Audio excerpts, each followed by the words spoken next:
Today is going to be a quick review of the leukemias, keeping up with the leukemias, if you will. It'll help you answer any PLAB questions about leukemia. Before getting into it, there are 4 basic principles that I want to go over. The HSC, hematopoietic stem cell, which gives rise to all the other blood cells, divides into 2 lineages: myeloid, the granulocytes, RBCs, WBCs, and platelets, and lymphoid, T, B, NK, etc. Secondly, just like Goldilocks, everything needs to be balanced in our body. Too much or too little of something won't work, even if it's supposed to be a good thing, like WBCs that help fight infection.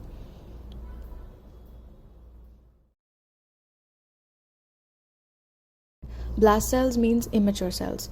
Yeah, sure, there's a lot of them circulating in our body, but they have no function.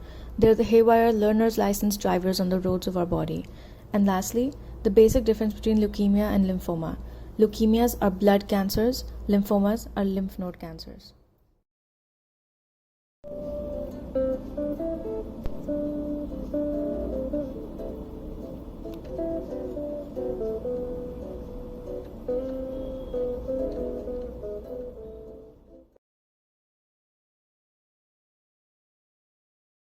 Let's begin. For the sake of simplicity, we'll divide leukemias based on blasts and no blasts. The leukemias that have blast cells, that are the immature cells, are the acute leukemias. These are further divided into lymphoid and myeloid.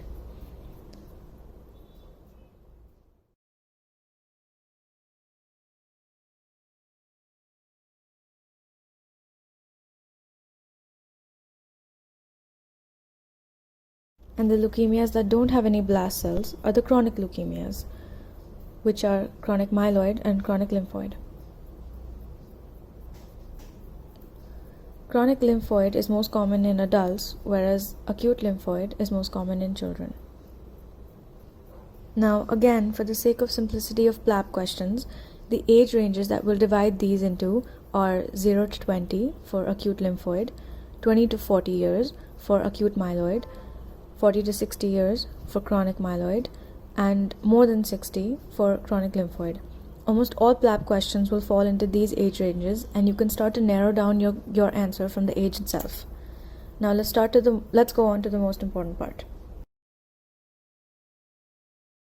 The peripheral smear. This is the most important info of your PLAB question stem. In acute lymphoid leukemia, you will have leukemic blasts as it's acute.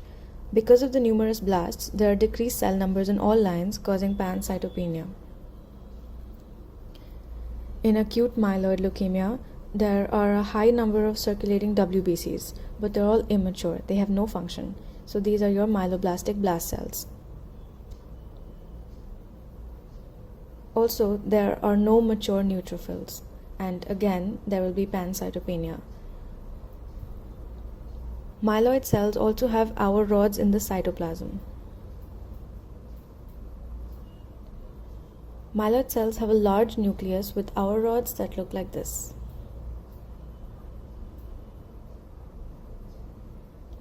Now moving on to bone marrow biopsy in both cases. Both cases will show numerous blasts as it's an acute stage.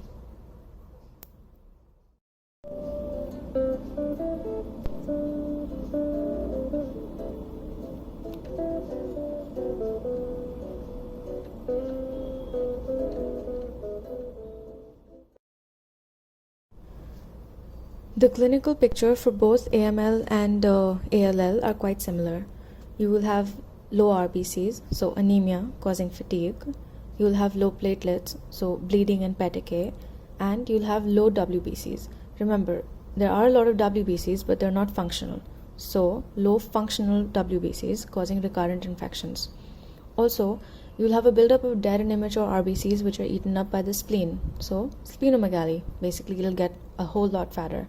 And lots of immature WBCs accumulate in the lymph node since they're not able to go out and progress and go on to the rest of the body. So, you'll have non-tender lymphadenopathy.